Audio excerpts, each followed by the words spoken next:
ఆంధ్రజ్యోతి అంటే కూటమికి సపోర్టుగా కొన్ని సందర్భాల్లో టీడీపీకి ఓపెన్గా రాసేటువంటి పత్రికా ఛానల్ అని చెప్పి ఎవరైనా కూడా చెప్తారు. అలాంటి ఆంధ్రజ్యోతి కూటమి మీద కొంతకాలంగా అగెనిస్ట్గా రాస్తుంది.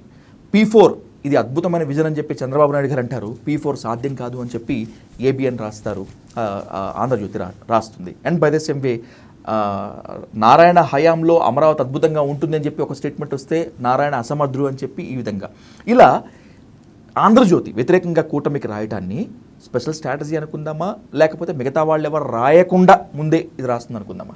ఏం జరుగుతుంది అసలు? మీరు వాటికి పేర్లు చెప్తే కానీ నేను ఎప్పుడు వాళ్ళ పేర్లు ఉచ్చరించను.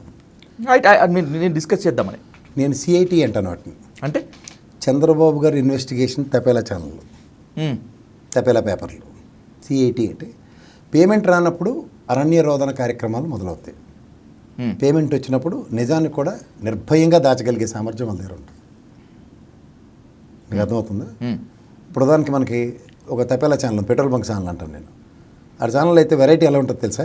పేమెంట్ ఆగిపోతే ఏంటి ఇంతకది పెట్రోల్ బంక్ ఛానల్ అంటే చాలా మంది తెలుస్తుంది నా ప్రాస్పెక్టులో. TV5 సాంబశివరావు ఆయన బంక్ సాంబాన్ కూడా అంటారు కదా, అందుకని చెప్పి అడుగుతున్నాను. మీరు అనుకోండి, నేనైతే పేర్లు అనవసరంగా నేను ప్రస్తావించను. నా స్థాయి కాదు ఆ పేర్లు ఉచ్చరించే అంత. అందులో ఎప్పుడైతే మీకు తెలుగుదేశం ప్యానల్ ఉండదు, next Ram Gopal Varma surprising interview ఉంటుంది, ఎవరికి అనుమానం రాకుండా. పేమెంట్ ఆగిందని అర్థం మనం చేసుకోవాలి, అంతకని ఇంకేం లేదు.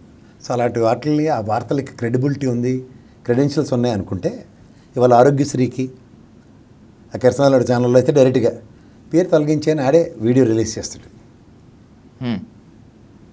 పేరు తీసేయాలి. ఆరోగ్యశ్రీ నేను మార్చేస్తానని గౌరవ చంద్రబాబు గారు మాట్లాడేస్తారు.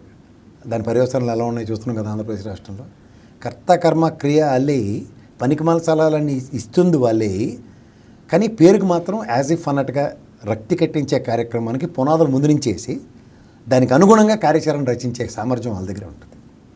అంచేత మీరు ఎప్పుడైతే చూడండి ఈ లిక్కర్ స్కామ్ ఆంధ్రప్రదేశ్లో SIT సిట్ చేసిన దానికన్నా CIT సిట్ చేసింది చాలా అడవుడు ఎక్కువ. చంద్రబాబు ఇన్వెస్టిగేషన్ తపేలా channel, media judgments, media trials. ఉదాహరణకి నిన్న మిథున్ రెడ్డి గారి బెయిల్ని ఆద్యంతం మీరు గమనించగలిగితే అలా 11 కోట్ల సంగతి కోర్టులో మొహం ఇడిచి చేతికిచ్చింది. అలాగే ఇక్కడ తేయాల కృష్ణారెడ్డి గారి ఫామ్ హౌస్లో దొరికిన డబ్బులకి వాళ్ళ దగ్గర క్రెడెన్షియల్స్ ఎస్టాబ్లిష్మెంట్స్ లేవు. అక్కడ శివరెడ్డి భాస్కర్ రెడ్డి పిఏదే ఎవరిదో ఎవరి పేరు చెప్పారు, ఆ డబ్బులు దొరికేదని. అది గౌరవ న్యాయస్థానంలో మేము దాన్ని సబ్మిటెడ్ డాక్యుమెంట్స్లో లేదని చెప్పారు. కానీ వీళ్ళు అంచేత వాళ్ళ మీద వాళ్ళకి మీరంటే ప్రణాళిక తెగించి ఒక రూరల్ ఏరియా నుంచి వచ్చి జర్నలిజం మీద మమకారంతోనూ విలువలతోనూ చదువుకొని జర్నలిజం వృత్తి చేస్తున్నారు. కానీ వాళ్ళ కార్తీక దీపం సీరియల్లో లాగా 1000-2000 ఎపిసోడ్లు నడిపించడానికి ఒక యాంకర్ రూపంలోనూ డైలీ సీరియల్ నటించే యాక్టర్లా నటించే జర్నలిస్టుల్ని దయించి జర్నలిస్ట్ గొంత కట్టకండి. వాళ్ళు కేవలం వాళ్ళ కాలక్షేపం కార్యక్రమాలకి, జనరంజక కార్యక్రమాన్ని నిర్వర్తించడానికి మనోరంజక కార్యక్రమం ఉంటుందండి. జనరంజక అనే పేరులో మనోరంజక కార్యక్రమాలు నిర్వర్తించే తపేలా ఛానల్ కింద చూడండి అట్లా. ఎందుకంటే వాస్తవాన్ని వక్రీకరించడంలో వాళ్ళ మించిన సిద్ధహస్తులు ఉండరు. మీడియా ట్రయల్ త్రూగా వాళ్ళకి ఎవడైతే వ్యక్తిగతంగా నచ్చరో వాళ్ళ మీద ఎలాంటి అభాసుపాలు చేయడానికి వెనకాడరు. కుల ప్రాతిపదిక మీద నడిపించే ఛానళ్ళ కింద వాటిని అభివర్ణించండి. సోషల్ మీడియా అయినా, మెయిన్ స్ట్రీమ్ మీడియా అయినా, ఇంకొక డిజిటల్ ప్లాట్ఫామ్ అయినా కూడా కేఎస్ ప్రసాద్ గారు, ద వాల్యుబుల్ క్వశ్చన్ ఇప్పుడు మనం మాట్లాడుకోవాలి.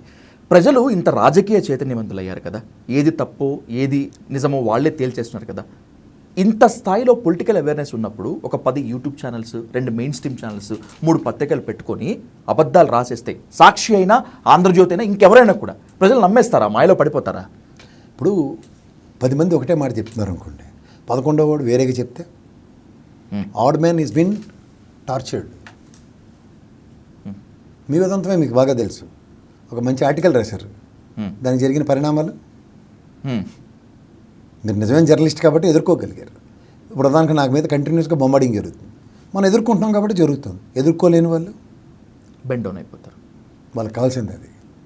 ఈల్డ్ అవుతారా లేదా అన్న టెస్టింగ్లో చాలా ప్రయత్నాలు జరుగుతున్నాయి. రెండోది ఏంటంటే over a period of time ఒక 5 సంవత్సరాలు జగన్మోహన్ రెడ్డి ఒక ట్రాన్స్పరెంట్ పాలన మీరు గమనించగలిగితే, జవాబుదారీతనంతో కూడిన పరిపాలనని ఒక 5 సంవత్సరాలు ప్రజలకి అందించి చూపించాడు. గెలిపోవడం మన పక్క తీయండి. కానీ ఆ ఎక్స్పెక్టేషన్స్ మనకి క్రియేట్ చేసింది ఎవరంటే Chandrababu Naidu garu from the last 15 years track record. But when it comes to executions అనే దగ్గర it's a totally failure Telugu Desam and as well as Chandrababu Naidu garu. But span of no time executions మీకు ఎలా చేసి చూపించారంటే ఇవాళ మీరు ప్రతిదీ వాళ్ళే తడువుకొని దాన్ని వీళ్ళు చేసినట్టుగా పోర్ట్రేట్ చేసుకోవడానికి సిద్ధవస్తులు అవుతున్నారు.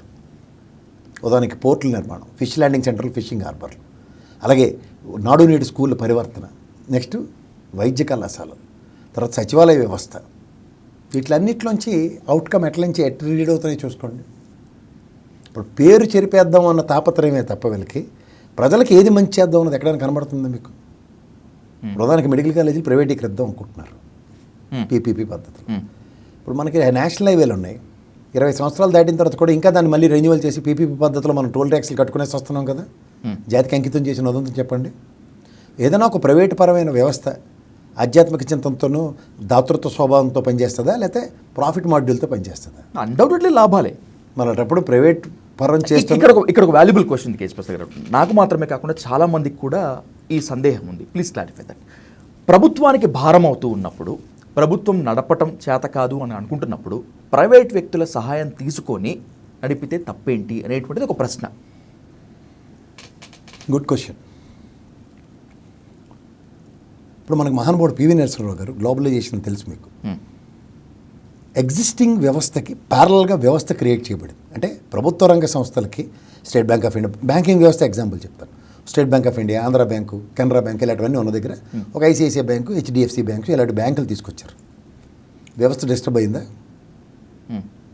అలాగే ఉదాహరణకి ఐడిపిఎల్ లాంటి వ్యవస్థ మనం నిర్వర్తించలేం. ఉదాహరణకి ఓబులాపురం మైన్స్ ప్రభుత్వమే నిర్వర్తించింది. ఎనార్మస్ లాసెస్ ఇంకర్ అయినప్పుడు ఓబులాపురం మైన్స్ని ప్రైవేట్ పరం చేసింది.